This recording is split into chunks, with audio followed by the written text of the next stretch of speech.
warahmatullahi wabarakatuh. Yang terhormat Kepala Sekolah SMPN Negeri 1 Rogo Jambi, Bapak Supriyadi atau yang mewakili, beserta Bapak Ibu Guru SMPN Negeri 1 Rogo Jambi yang berbahagia. Puji syukur kehadiran Tuhan Yang Maha Esa atas limpahan karunia-Nya berupa kesehatan dan kesempatan.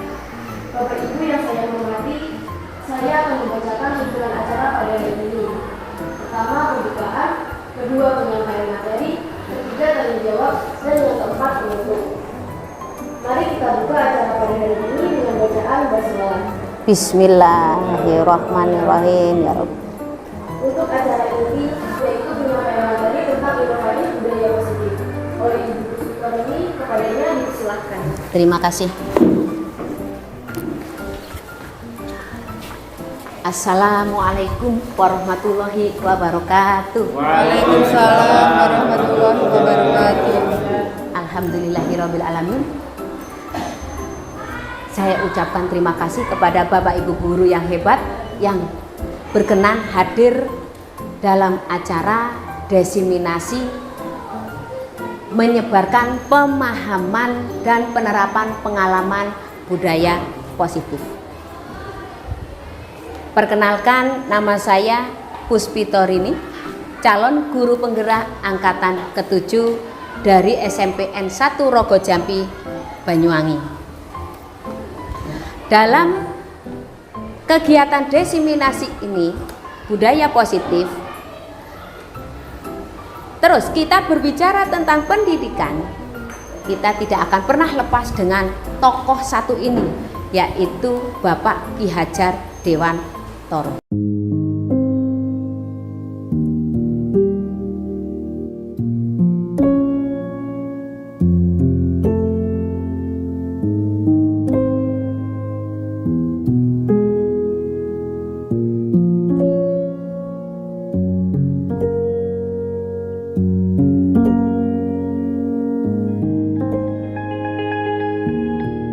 Ki Hajar Dewantara memperkenalkan sistem persekolahan yang bertumpu pada 3 gagasan utama, yaitu Taman Siswa, Pamong, dan Among dalam proses pengajaran dan pembelajaran siswa. Taman identik dengan tempat bermain yang menghadirkan kegembiraan dan keindahan untuk pengunjung. Jadi, Taman Siswa adalah sistem persekolahan yang menjadi tempat bermain untuk siswa, di mana siswa diberikan kemerdekaan untuk tumbuh dan berkembang, belajar sesuai keinginan dan kemampuan mereka, yang dilengkapi dengan dukungan dalam proses belajar siswa oleh pengajar, sesuai kebutuhan masing-masing siswa secara individual.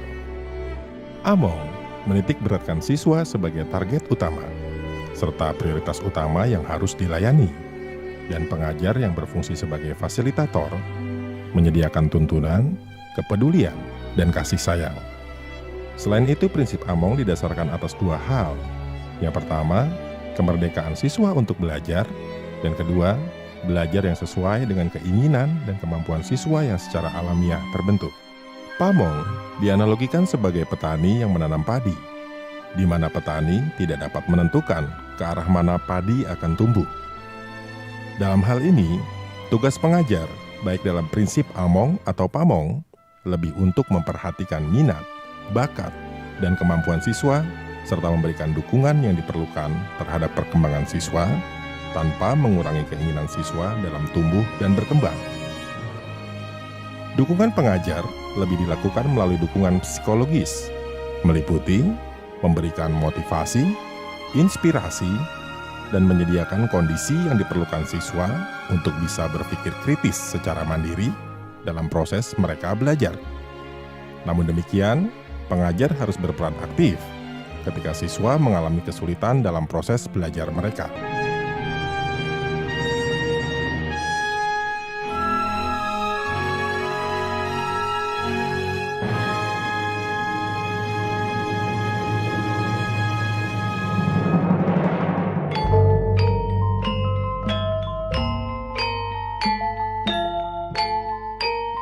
Ki Hajar Dewantara mempunyai nama asli Raden Mas Suryadi Suryaningrat. Beliau lahir pada tanggal 2 Mei 1889. Ayahnya adalah seorang raja Jawa yang kita kenal dengan Jogja saat ini, bergelar Paku Alam III. bernama Pangeran Haryo Suryaningrat. Sebagai seorang bangsawan, Ki Hajar Dewantara mendapatkan keistimewaan untuk bersekolah di sekolah milik Belanda, dari sekolah dasar sampai sekolah tinggi. Ayah Ki Hajar juga memberikan beliau guru privat untuk belajar sejarah Jawa, seni, literatur, dan agama Islam, di mana pelajaran-pelajaran tersebut menanamkan nasionalisme pada diri Ki Hajar. Setelah lulus dari sekolah dasar pada tahun 1904, Ki Hajar meneruskan pendidikan di sekolah keguruan, di mana beliau bertemu dengan Dr. Wahidin Sudirohusodo. Atas rekomendasi Dr. Wahidin Sudirohusodo, Ki Hajar mendapatkan beasiswa untuk bersekolah di Stovia. Stovia adalah sekolah dokter milik Belanda untuk pribumi yang didirikan untuk keperluan mengontrol bangsawan pribumi melalui indoktrinasi agar loyal terhadap pemerintah Belanda. Selanjutnya di Stovia, selain bertemu dengan Dr. Wahidin Sudirohusodo, Ki Hajar juga bertemu dengan Douwe Dekker atau biasa kita kenal dengan Multatuli, serta mahasiswa dari seluruh Hindia Belanda atau nama Indonesia pada masa penjajahan. Pertemuan dengan mahasiswa-mahasiswa Hindia Belanda tersebut menginisiasi perjuangan untuk merdeka dari penjajahan. Salah satunya melalui pembentukan organisasi kepemudaan bernama Budi Utomo pada tanggal 20 Mei tahun 1908. Ki Hajar tidak menyelesaikan pendidikannya di Stovia karena alasan kesehatan, sehingga banyak absen dalam kegiatan perkuliahan. Setelah putus sekolah, beliau menjadi jurnalis di beberapa surat kabar, Sedio Tomo di Jogja, Midden Java di Semarang, The Express di Bandung, Utusan Hindia di Surabaya, dan Cahaya Timur di Malang. Melalui aktivitas jurnalisme tersebut, Ki Hajar mampu menyampaikan pemikiran beliau dalam mengkritik pemerintahan Belanda dan menumbuhkan nasionalisme kaum pribumi. Ki Hajar juga dianggap sebagai jurnalis yang pintar serta tajam dan kritis terhadap pemerintahan Belanda. Pada tanggal 6 September 1912, Ki Hajar membentuk Indies Party bersama Dr. Cipto Mangunkusumo dan Douwe Dekker. Ketiganya kita kenal sebagai Tiga Serangkai. Perubahan dramatis terjadi di kehidupan Ki Hajar. Pada tanggal 18 Agustus tahun 1913, beliau diasingkan ke Belanda akibat kritik-kritiknya terhadap pemerintah penjajah Belanda. Salah satu kritik beliau adalah tulisan yang berjudul Andai Aku Orang Belanda. Tulisan tersebut mengkritik perayaan 100 tahun kemerdekaan Belanda, di mana biaya untuk perayaan tersebut dipungut dari pribumi. Berikut kutipan tulisannya. Andai aku orang Belanda, tidaklah aku akan merayakan perayaan kemerdekaan bangsaku di negeri yang rakyatnya tidak diberikan kemerdekaan. Andai aku orang Belanda, pada saat ini juga aku memprotes hajat mengadakan perayaan itu. Tetapi aku bukan seorang Belanda. Aku hanyalah seorang putra dari negeri ini, seorang pribumi di negeri jajahan Belanda ini. Karena itu, aku tidak akan protes. Sebagai inlander, aku wajib ikut merayakan hari kemerdekaan Nederland, yakni negeri tuan-tuan kita.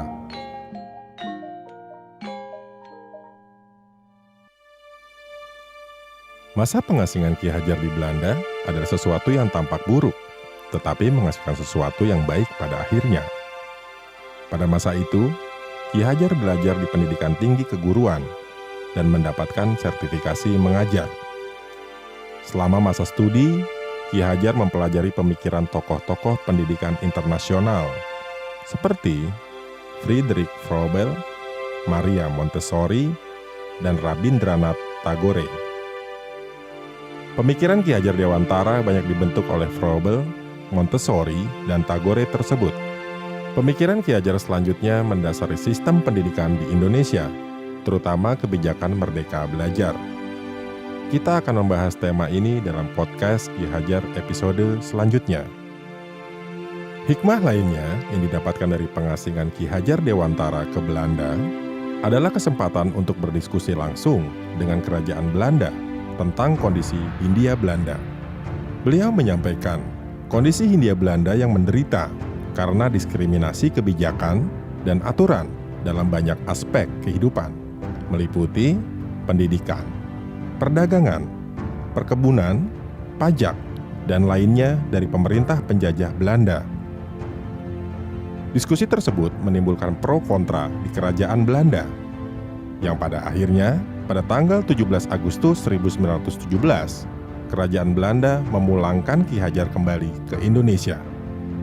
Pemikiran Ki Hajar Dewantara tentang pendidikan dan pengajaran dibentuk dari 3 tokoh, yaitu Froebel, Montessori, dan Tagore. Froebel berpendapat bahwa pendidikan yang efektif untuk anak-anak dan remaja dilakukan secara alamiah melalui kebebasan mengutarakan pendapat dan kreativitas mereka dengan menggunakan lagu dan permainan sebagai medianya, tanpa adanya tekanan dari guru dan orang tua, lebih dikenal sebagai teman anak-anak atau friends of children.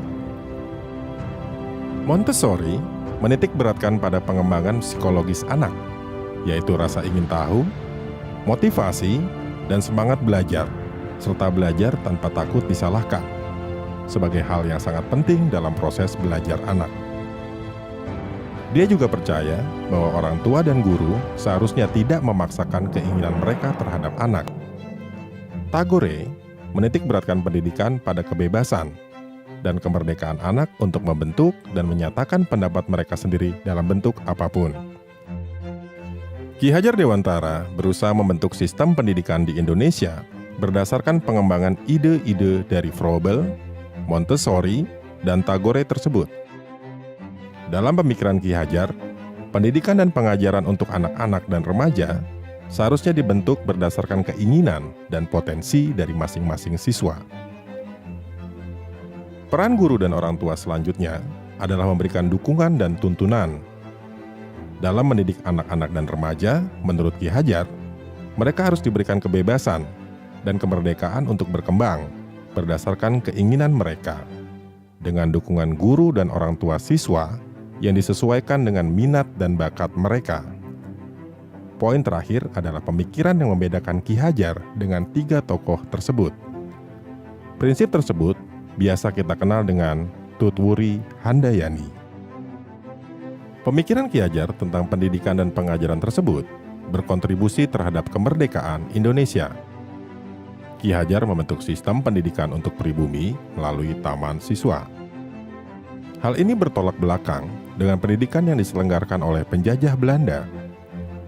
Penjajah Belanda memberikan pendidikan kepada kalangan terbatas, atau biasa disebut dengan kaum priayi, kerajaan, dan aristokrat. Dalam hal ini, pendidikan oleh penjajah Belanda bertujuan untuk menyiapkan para pamong praja atau pegawai pemerintah. Individu-individu yang terdidik oleh sekolah penjajah Belanda didoktrin untuk loyal terhadap pemerintahan penjajah Belanda. Kesimpulannya, penjajah Belanda tidak punya keinginan untuk mendidik dan mengajar yang memerdekakan kaum pribumi. Ki Hajar sering sekali mengkritik sistem pendidikan kolonial Belanda. Dalam pemikiran beliau, pembedaan pendidikan antara pribumi dan priayi akan melahirkan kesenjangan sosial, di mana akan lahir kelompok elit atau priayi yang superior terhadap kaum pribumi. Dalam implementasinya, Ki Hajar membentuk taman siswa, di mana tidak ada perbedaan antara priayi dan pribumi. Gelar kebangsawanan ditiadakan, diganti dengan Ki untuk laki-laki, Ni untuk perempuan yang belum menikah, dan Nyi untuk perempuan yang sudah menikah. Tidak ada lagi gelar seperti Raden Mas, Denbei, Ndorobei, atau gelar kebangsawanan lainnya di dalam taman siswa. Gelar kebangsawanan tersebut tidak lagi digunakan untuk menghilangkan hubungan feodalistik yang dilakukan oleh sistem pendidikan kolonial Belanda. Menurut Bapak Ki Hajar Dewantara, sekolah diibaratkan sebagai ladang tempat persemaian bibit. Agar bibit bisa berkembang secara maksimal, maka petani dapat memperbaiki kondisi tanah, memelihara bibit, memperbaiki atau memberi pupuk dan air, membasmi ulat-ulat ataupun jamur yang mengganggu hidup bibit tanaman dan lain sebagainya. Dari uraian tersebut bisa tarik kesimpulan bahwa sekolah diibaratkan sebagai tanah atau ladang sebagai bercocok tanam, sehingga guru mengusahakan sekolah jadi lingkungan yang menyenangkan, menjaga dan melindungi murid dari hal-hal yang tidak baik. Dengan demikian, karakter murid bisa tumbuh dengan baik, berakhlak mulia, berkarakter, profil pelajar Pancasila. Salah satu cara yang bisa dilakukan oleh seorang pendidik yaitu membantu tumbuh kembang maksimal mempunyai karakter profil pelajar Pancasila adalah dengan membangun, menumbuhkan dan mengembangkan budaya positif yang berpihak kepada siswa.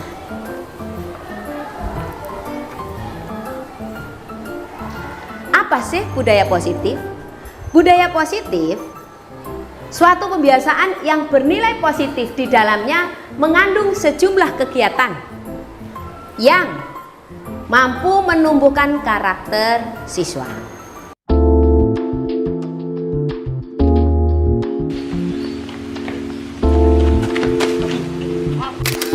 Meminta maaf.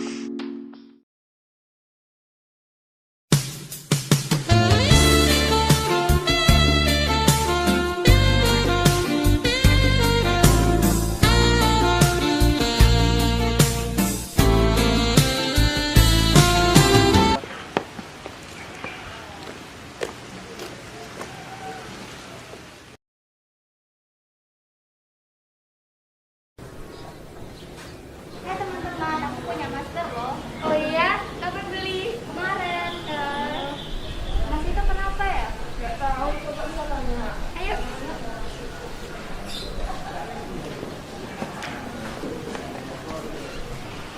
Mas kenapa?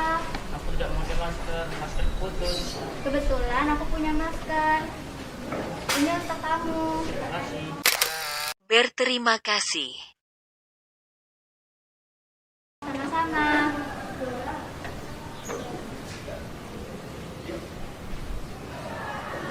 Kami ke kelas dulu ya, Mas. Iya.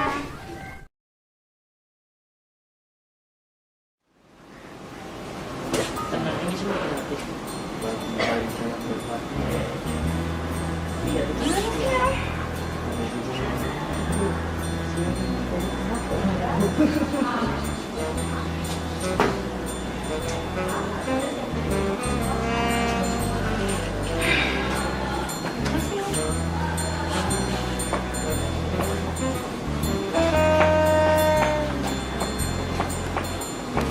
Kak, kenapa? Kelihatannya gelisah.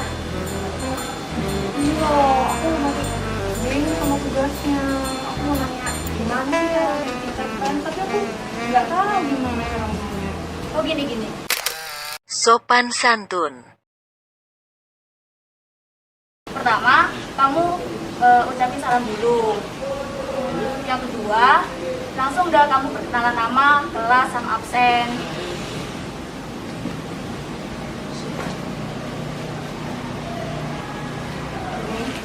Iya benar-benar. Terus yang ketiga tulis perihal apa kamu mau ngecek Pak Jun, mau nanyain apa.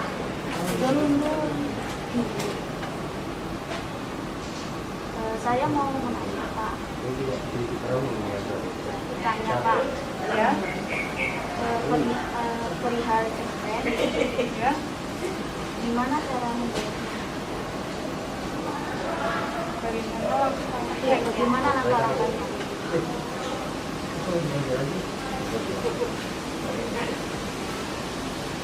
Nah, yang terakhir kamu tinggal ucapan salam sama terima kasih. Oke.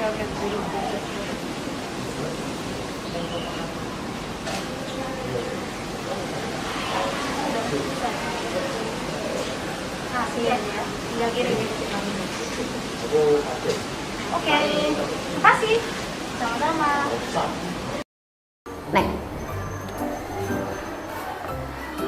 Konsep utama modul 1.4 budaya positif. 1. Perubahan paradigma.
Disiplin positif.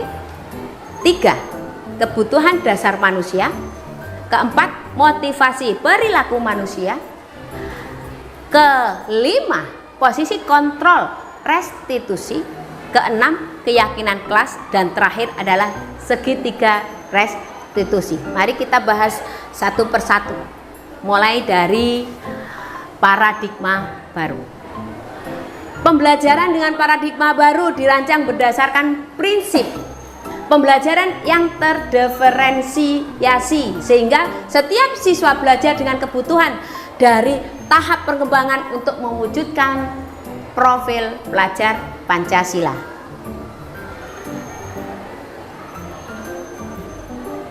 Tahap kedua adalah disiplin positif. Disiplin positif biasanya kita sering memaknai disiplin itu menjadi sesuatu yang dilakukan seseorang pada orang lain untuk mendapatkan kepatuhan, dan cenderung menghubungkan kata disiplin dengan ketidaknyamanan atau hukuman.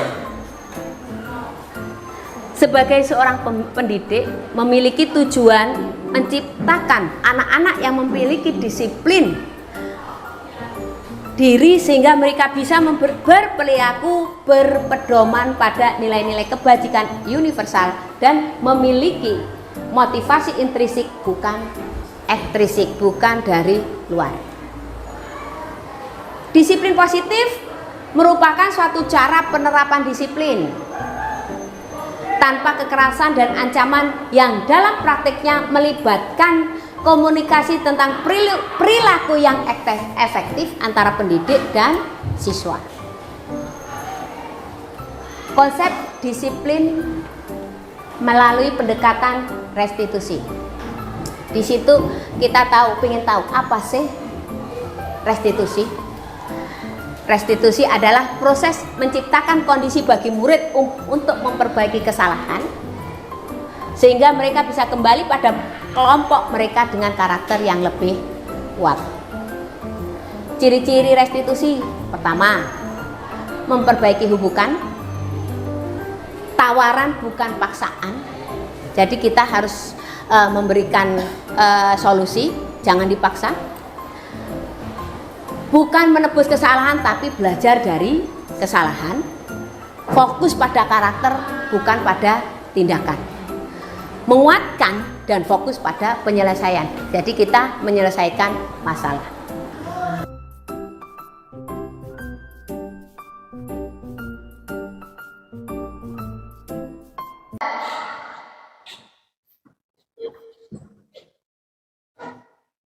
Assalamualaikum Bu Rini. Waalaikumsalam Raihan. Silakan duduk.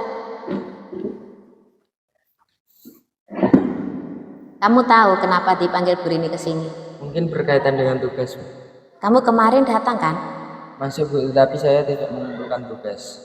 Raihan, semua orang pernah melakukan kesalahan, termasuk saya. Namun setiap tindakan kita pasti ada alasannya. Kira-kira kenapa kamu tidak mengumpulkan tugas? Saya mengantuk, Bu, dikarenakan saya main game sampai pukul 2 dini hari. Akhirnya saat pelajaran jadi ngantuk. Kamu masih ingat keyakinan kelas kita kan? Masih, Bu.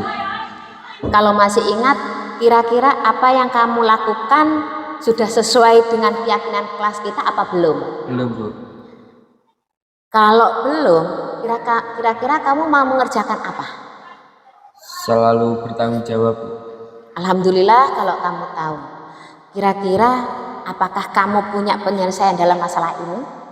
Iya, Bu. Pertama-tama saya minta maaf karena tidak mengumpulkan tugas. Kedua, saya tidak akan tidur terlalu malam. Dan yang ketiga, saya akan mengerjakan tugas dari Bu Rini, akan saya kumpulkan besok. Baiklah kalau begitu. Terima kasih Raihan atas tanggung jawabmu. Silakan kembali ke kelas. Terima kasih Bu Rini. Sama-sama.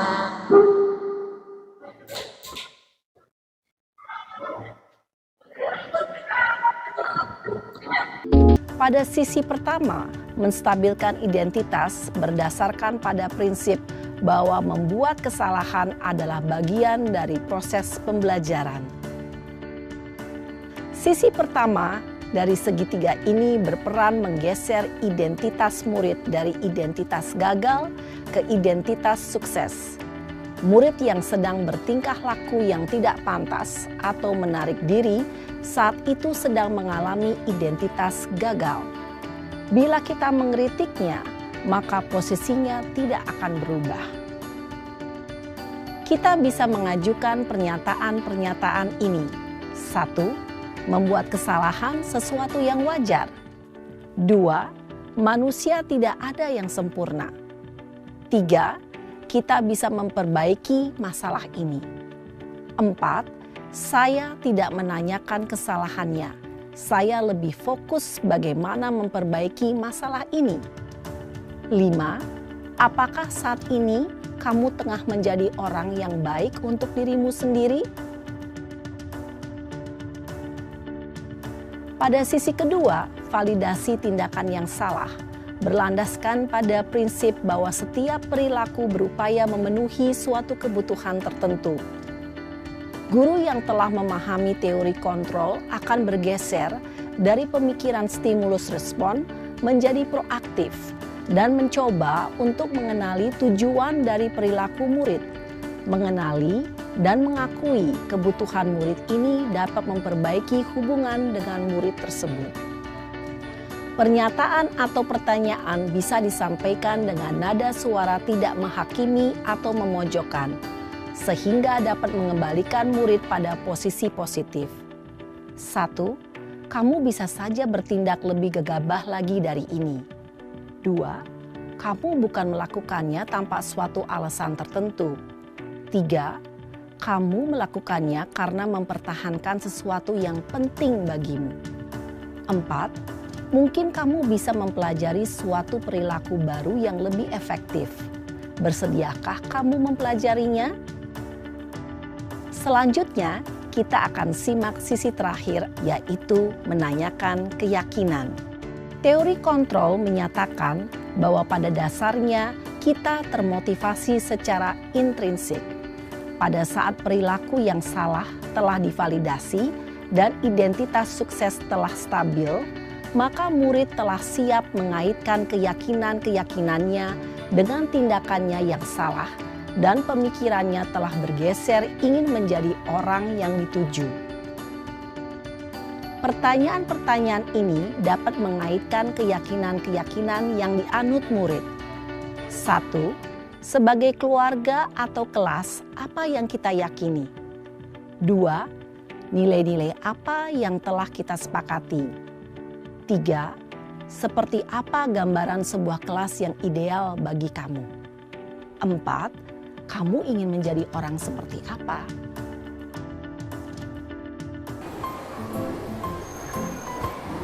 Perbedaan antara hukuman, konsekuensi maupun restitusi. Dalam kasus ini biasanya Bapak Ibu guru banyak siswa yang melanggar tata tertib, terutama berpakaian tidak sesuai aturan sekolah. Apa sih perbedaannya? Bagaimana hukuman, bagaimana konsekuensi maupun bagaimana restitusi. Kalau hukuman, kalau menemui permasalahan seperti ini, siswa bermasalah, langsung guru marah dan murid menjadi takut. Kedua, guru menghukum tidak mengikuti pelajaran. Sedangkan pada konsekuensi, guru tegas dan siswa menghormati peraturan. Guru memberikan konsekuensi tidak mengulangi lagi. Adapun restitusi, di sini guru menanyakan keyakinan kelas. Biasanya kan setiap kelas itu membuat keyakinan kelas untuk kesepakatan. Keyakinan itu kesepakatan. Jadi anak-anak menulis apa sih maunya. Jika terjadi pelanggaran seperti ini, solusinya bagaimana? Nanti dituangkan menjadi kalimat, menjadi kesepakatan kelas. Setelah ada keyakinan kelas, baru membantu siswa menyelesaikan masalah. Yang seterusnya adalah guru terbuka dan siswa akan menghormati dirinya sendiri dan orang lain. Itu restitusi. Nah, 5 posisi kontrol restitusi.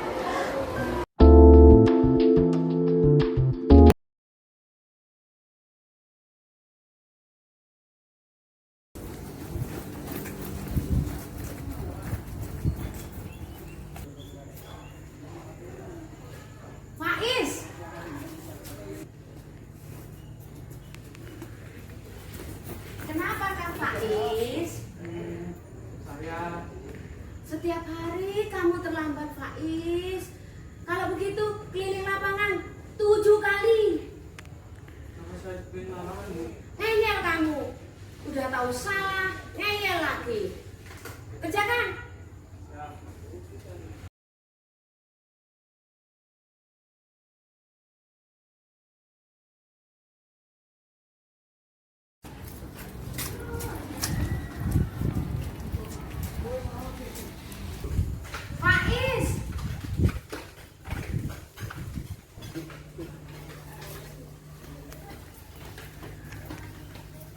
Kamu terlambat lagi nak, kan kasihan Bu Rini. Nanti saya ditegur sama kepala sekolah Faiz. Terus nanti harus bilang apa sama kepala sekolah. Dikira nanti Bu Rini tidak mendidik kamu. Terus harus bagaimana ini Bu Rini mengabsen kamu Faiz. Sejak lain kali jangan dikerjakan lagi ya Mas. Sayang ya sama Bu Rini. Baik, kalau gitu masuk kelas.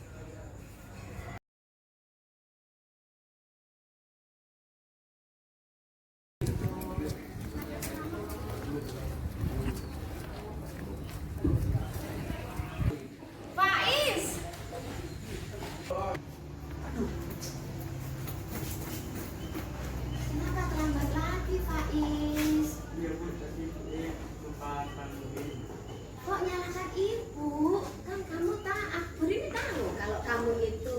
Larinya kenceng banget.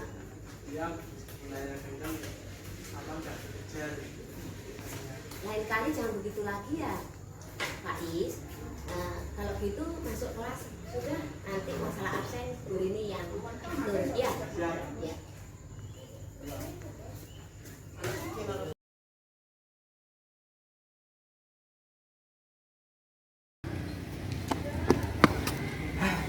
Gila, ini udah jam berapa? Kayaknya aku telat banget deh kayaknya.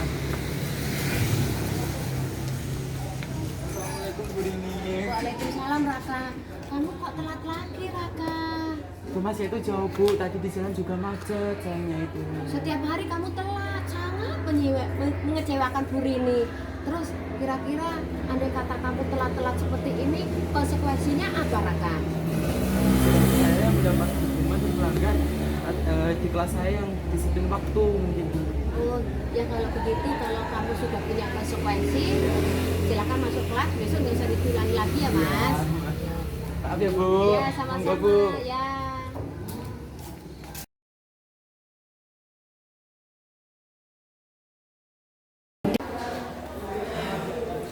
Sekian kalinya aku udah dipanggil ke TK dari Bu Rini. Bismillahirrahmanirrahim. Assalamualaikum Bu Rini. Waalaikumsalam Raka. Silakan duduk. Kamu tahu kenapa kamu dipanggil Bu Rini ke sini? Mungkin karena kesalahan saya dari tadi pagi karena terlambat datang ke sekolah mungkin. Kenapa kamu kok terlambat, sering terlambat? Rumah saya jauh Bu, kebetulan di jalan itu macet, jadi saya terlambat. Raka, setiap orang, setiap manusia itu memiliki kesalahan.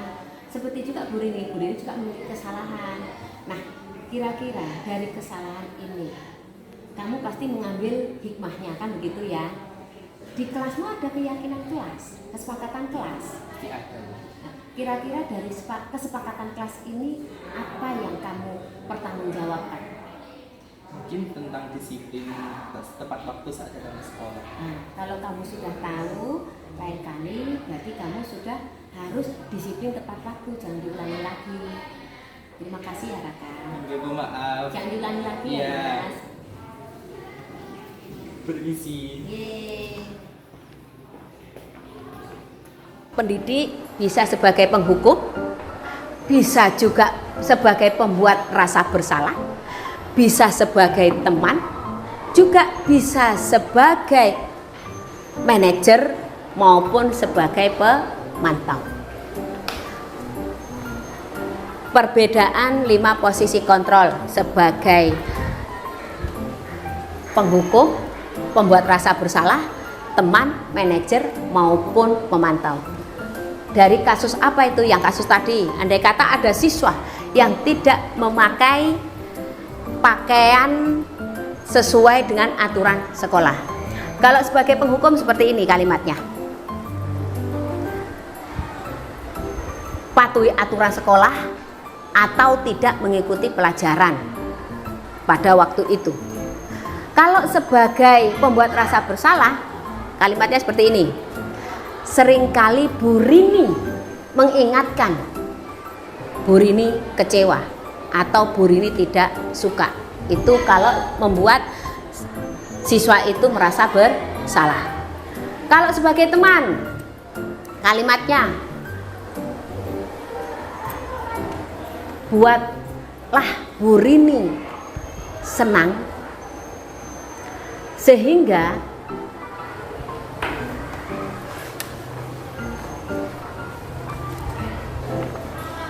Bu Rini bangga akan perbaikan kesalahan dari dirimu.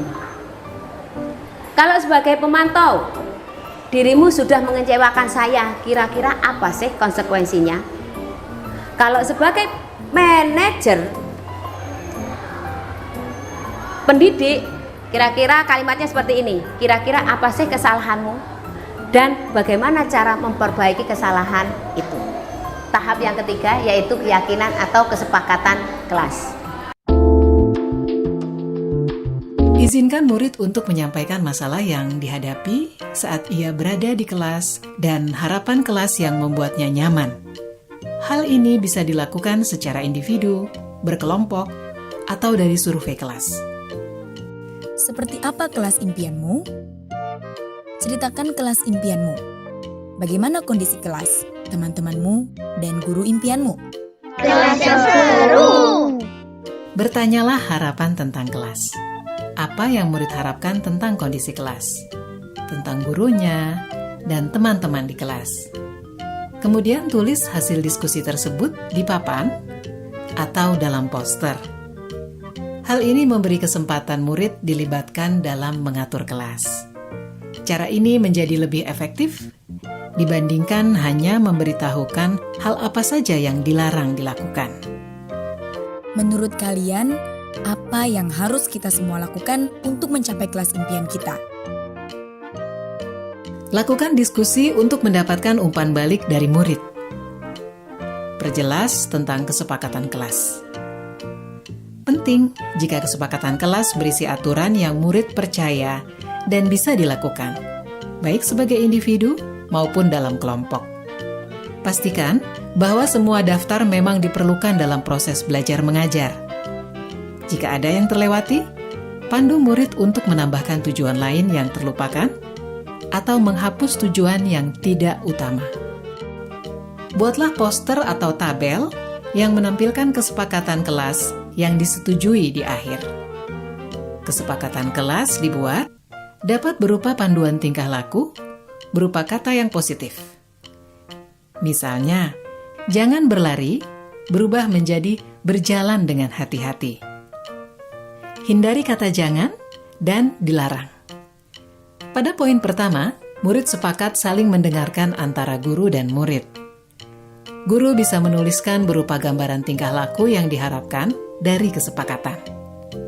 Misalnya, kami guru dan murid yang saling menyayangi. Buatlah penekanan pada sifat positif dalam kesepakatan kelas tersebut, yaitu saling menyayangi. Pada poin kedua, murid sepakat. Murid aktif dan semangat saat belajar. Guru bisa menuliskan berupa gambaran tingkah laku yang diharapkan dari kesepakatan. Misalnya, kami murid yang semangat belajar. Buatlah penekanan pada sifat positif dalam kesepakatan kelas tersebut, yaitu semangat. Pada poin ketiga, murid sepakat saling membantu jika ada yang mengalami kesulitan. Guru bisa menuliskan berupa gambaran tingkah laku yang diharapkan dari kesepakatan. Misalnya, kami murid yang peduli dengan teman-teman. Buatlah penekanan pada sifat positif dalam kesepakatan kelas tersebut, yaitu peduli. Pastikan jumlah poin kesepakatan kelas tidak terlalu banyak, sehingga mudah dipahami dan dilakukan murid. Untuk menciptakan rasa memiliki, beri waktu bagi semua murid untuk menandatangani atau memberi nama ataupun tanda pada poster kontrak kesepakatan. Guru juga perlu memberikan tanda tangan. Letakkan poster kontrak kesepakatan di bagian kelas yang terlihat oleh semua murid dan guru. Perhatikan umur perkembangan murid. Untuk murid PAUD, bisa memberikan cap tangan untuk tanda menyepakati kesepakatan kelas. Lakukan refleksi secara rutin terkait kontrak kesepakatan kelas yang sudah disusun. Tanyakan siswa terkait perkembangan penerapan aturan dan tentukan apakah ada hal yang perlu diubah atau diperbaiki. Apakah kesepakatan kelas ini sudah bisa dilakukan? Sudah, Bu, tapi kadang masih ada yang suka ngobrol. Ayo kita diskusikan lagi mengapa hal ini sulit dilakukan. Baik, Bu. Lakukan proses ini terutama saat pertama, awal tahun ajaran baru. Kedua, saat ada murid yang melakukan hal yang tidak sesuai kesepakatan. Ketiga, sebelum menjalankan aktivitas baru. Keempat, ketika awal masuk sekolah setelah libur panjang. Proses ini tidak akan pernah berhenti dan akan selalu dikembangkan. Seperti proses belajar yang terus berlangsung selama kita hidup. Semangat mencoba! Adapun tujuan pembuatan kesepakatan kelas atau keyakinan, 1. Menciptakan pembelajaran yang berpusat pada murid. Kedua, memunculkan keterlibatan murid dalam menentukan kelas yang diimpikan sehingga murid lebih bertanggung jawab akan keputusan yang mereka buat bersama-sama. Dan tujuan yang berikutnya yaitu menumbuhkan komunikasi efektif antara guru dan murid. Tahapan yang selanjutnya adalah segitiga restitusi. Dalam segitiga restitusi kita ada tahapan-tahapannya, yaitu tahapan pertama adalah menstabilkan identitas, yang kedua validasi tindakan yang salah, yang ketiga adalah menanyakan keyakinan. Untuk menstabilkan identitas tujuannya adalah merubah orang yang merasa gagal karena berbuat salah menjadi orang sukses. Contoh, setiap orang pasti pernah melakukan kesalahan. Untuk validasi tindakan yang salah tujuannya adalah memahami alasan mereka berbuat kesalahan sehingga mereka merasa dipahami. Contoh kalimat yang tepat yang perlu untuk diutarakan yaitu, sekarang ceritakan pada ibu apa sih alasanmu melakukan itu. Menanyakan keyakinan tujuannya adalah mengarahkan mereka tetap fokus pada gambaran. Contohnya, rencana apa untuk memperbaiki kesalahan ini? Nah, Bapak Ibu guru yang hebat, demikianlah pemaparan saya tentang menyebarkan pemahaman dan penerapan pengalaman budaya positif. Semoga bisa bermanfaat terutama untuk saya, juga untuk para pendidik di sekolah kita. Amin. Terima kasih. Untuk waktu saya serahkan kepada pembawa acara.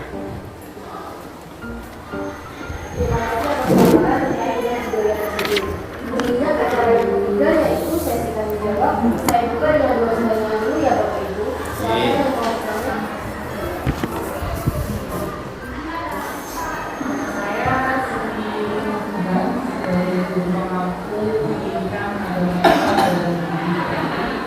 Terima kasih atas pemaparannya tentang menyebarkan pengalaman dan penerapan pengalaman budaya yang sangat luar biasa. Yang ingin saya tanyakan, langkah apa yang dapat dilakukan oleh seorang guru sebagai pendidik untuk menunjukkan reaksi positif pada siswa terhadap pembelajaran? Terima kasih atas pertanyaannya. Mungkin ada penanya yang lain, ya?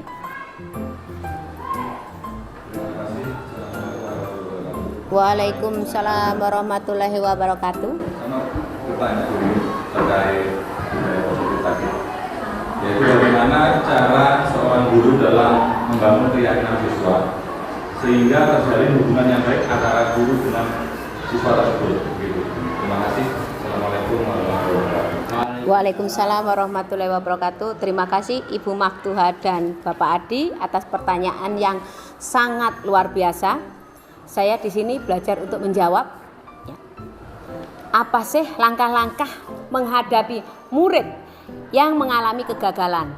Pertama, diskusi dengan orang tua, jalin komunikasi yang baik dengan orang tua dan murid.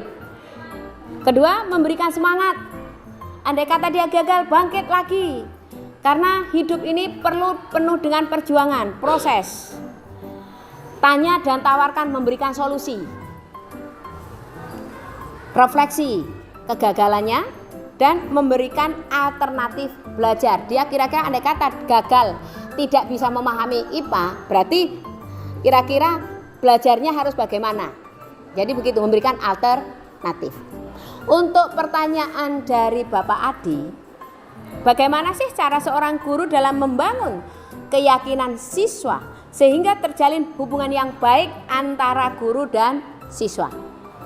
Pertama, mengajar dengan penuh keikhlasan, penuh dengan hati yang tulus. Kedua, mengajar dengan komunikatif dan efektif. Dan ketiga, menarik perhatian siswa di luar konteks sekolah. pendekatannya ya bisa menanyakan sedikit pribadi-pribadi, tapi tidak terlalu menguliti, tidak, hanya sebagai teman, atau menanyakan hari-hari yang dia lalui dengan senang. Terakhir yaitu membangun hubungan baik antara guru dan orang tua. Seperti itu jawaban dari saya. Semoga Ibu Maftuha dan Bapak Adi bisa merasa puas dari jawaban saya. Alhamdulillah. Terima kasih Bapak Adi dan Bu Maftu. Baik, seluruh rangkaian telah terlewati. Kurang lebihnya saya sebagai pembawa acara mohon maaf yang sebesar-besarnya. Dengan mengucapkan alhamdulillah, saya akhiri acara ini. Assalamualaikum warahmatullahi wabarakatuh. Waalaikumsalam warahmatullahi wabarakatuh. Terima kasih.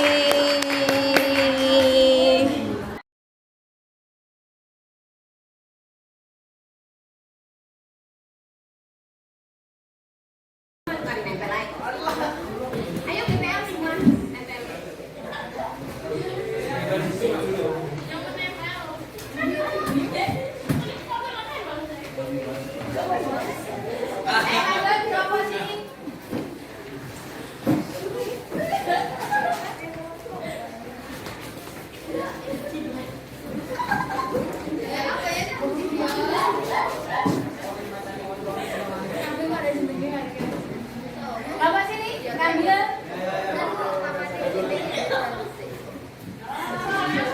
Ini juga bapak sini, nggak apa-apa.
Kita olahraga.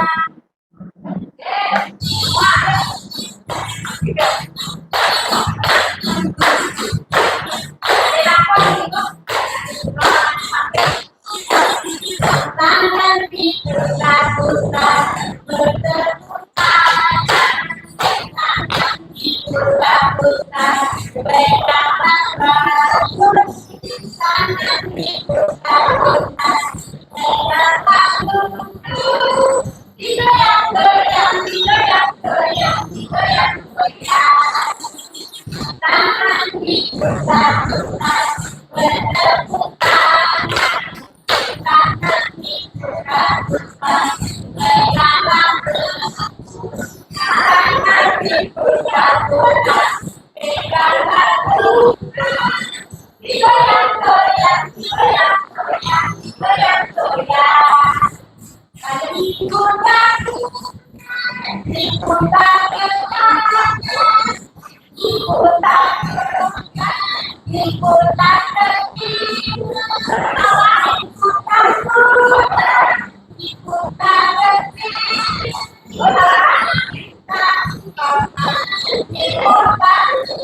Thank you.